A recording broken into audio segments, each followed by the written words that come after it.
Now I'm here to tell you where you should be importing your car with best cars for sale in Kenya. My name is Gladys and we are the best car importers here in Kenya. So we assist our clients to ship cars. For example, the one that I'm seated on, this is a J150 that looks absolutely spectacular. This car is very pretty, it looks very nice, and we've imported this one for one of our clients. And I just wanted to take you through the process and how we go about it. For us, we facilitate the entire process from acquisition up to delivery. Now, when I'm talking about acquisition, I mean from sourcing this car. Now, I need you guys to understand something. We've been in the game for a while now. So this means that we understand the Japan lingo very well. We understand the Japan auction very well. And we understand the Japan market very well. We have been bidding for very many cars. I have lost count of the cars that I've placed a bid for, and that is a very exciting thing for me to say. I'm really grateful and very privileged to be able to say that. So for us, when we're sourcing these cars, I need you guys to understand that you are dealing with an expert. So you're dealing with experts that understand what they are doing. We don't bahatisha. By the way, we ensure that we go for quality so that we are able to sustain ourselves in the business for a long time. This is a long game. It's not a short-term game. So for us, what we do, we go to the auction in Japan. And when we're going to the auction, we ensure we source the cars that are in the best condition. A client will ask, how will you know a car is in a good condition or it's not? Now, the thing with Japan market, they're so big at exports.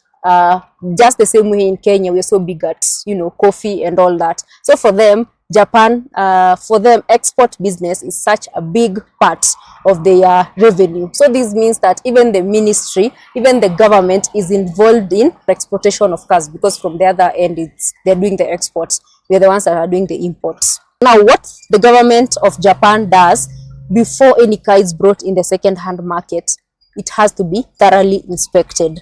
And this one is to even help the sellers in Japan and to create a fairness in the market. These cars, they are second-hand cars. So this means that they have been previously used by other users. So what Japanese do, they kind of grade these cars depending on the condition of how the previous owner maintained the car.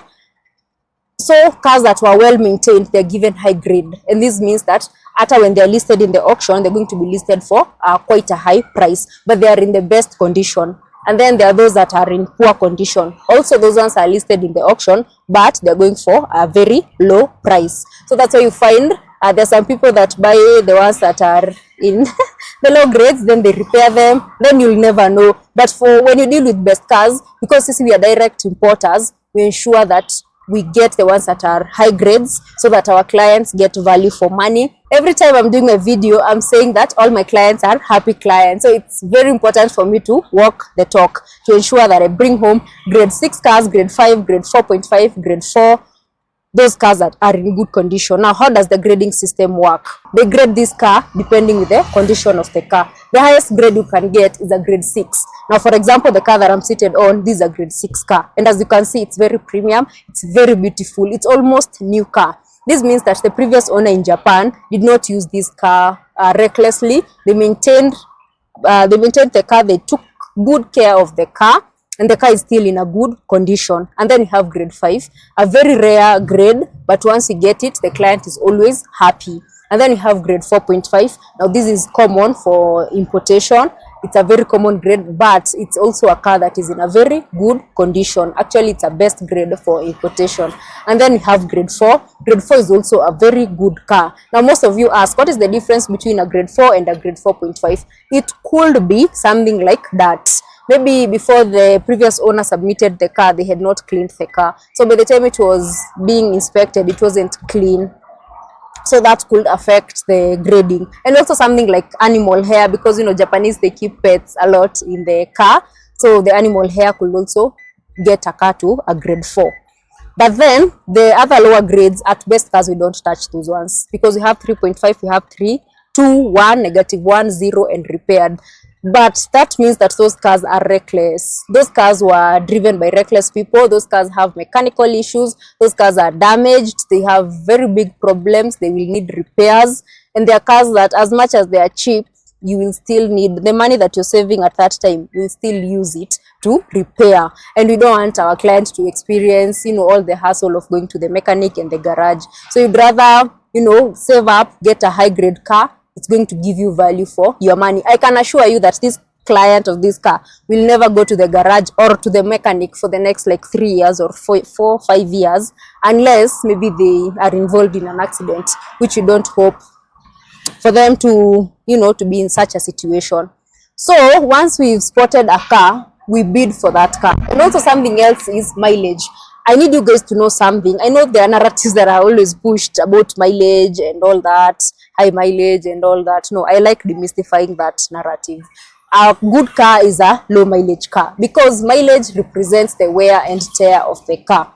As much as the car will reach 100 and then parts will be changed, even in Japan, you know, it's only the external parts that can be changed. The mechanical parts of a car, the computer, the AC, those ones won't be changed. So at the end of the day, you're still going to get a car that is not in a good condition. So you're safer getting a low mileage car. So that's why we ask our clients to go for a car that is below 70,000 kilometer. That's a car that's going to give you value. The lower the mileage, the better. This particular one has a 29,000 kilometer, and this is a very good car. So once you've spotted the car, we're going to show you some options so that you tell us the one that you like.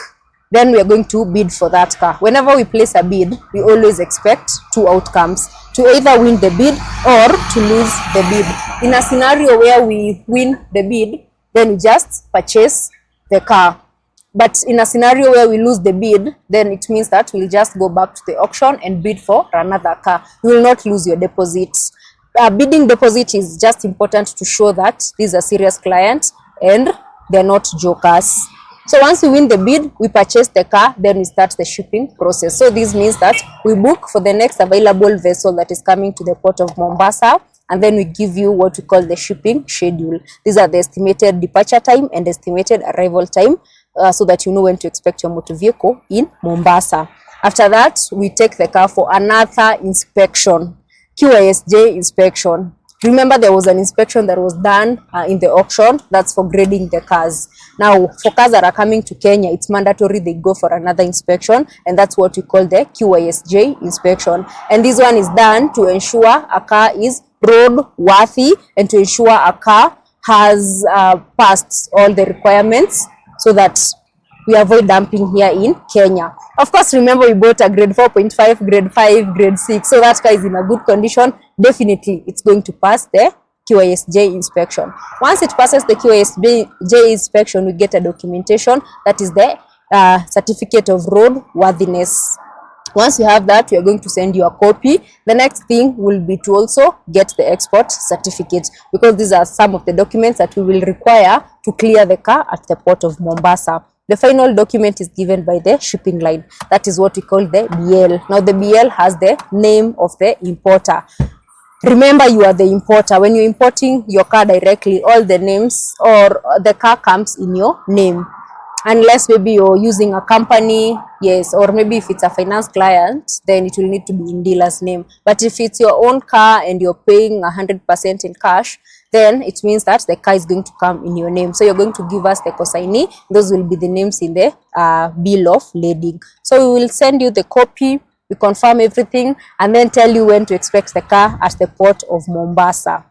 Remember, when the car lands at the port of Mombasa, our clearing team is ready kwa ground, waiting for that vessel to dock. Once that vessel docks and it kind of offloads all the car, we take very detailed pictures of the car. We ensure everything is intact. We have the tally sheets.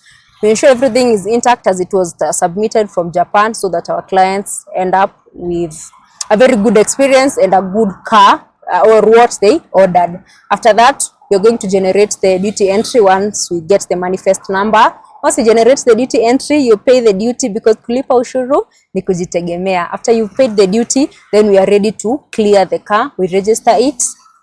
Then once we register it, remember it's coming in your name, so you're going to also be getting these notifications in your mobile phone. Once we've registered it, then we have the logbook, then we can put it in the car carrier for safe delivery to Nairobi. We don't drive our cars because we don't want to, touch the mileage. If you had agreed 29,000 kilometer, I need to bring a car that is 29,000 kilometer, not a car that is 30,000 kilometer. You know, the drive from Nairobi to Mombasa, that's like 500 kilometer. And also for safety reasons, and also for comfort, because Kenyans are busy people, they are working hard. So instead of taking all your time going to Mombasa, you can just sit at your office or at your home and wait for Gladys to deliver that car at your comfort. Yeah, and a car that is in a good condition. So let's discuss the payment plan. The payment plan will require a 20% deposit. With 20%, we're able to source this car, take it for the inspections, take it for, you know, book the vessel, all the documentation, all the paperwork until it lands at the port of Mombasa. So once it lands at the port of Mombasa, that's when you clear the car, the 80% balance. Let me give you a good example. Prado 2019 model, diesel 6.5. So I need 20%. 20% is like 1.3 million. So with 1.3, I'll bring your car up to the port of Mombasa. Once it lands in Mombasa, you prepare the balance, because we'll need the balance to clear with the supplier, pay for duty, clear the car at the ports, register it, and then organize for delivery. And all of us are going to be happy. I'm going to be a happy car importer, and you're going to be a happy client, and that will mark the end of our transaction, and everything will go swiftly and smoothly. So give us a call or visit us in our office. You can pop by. We are located in Ruiru town, Greek Towers, 3rd floor, door number F7. We've been doing this importation for a while, and we have a track record of happy clients, zero undelivered cars. We've delivered our cars and in good time. So trust us, and we're going to do a good job. We're going to continue doing a good job. Let me go and offload other cars, then we'll chat more. Adios.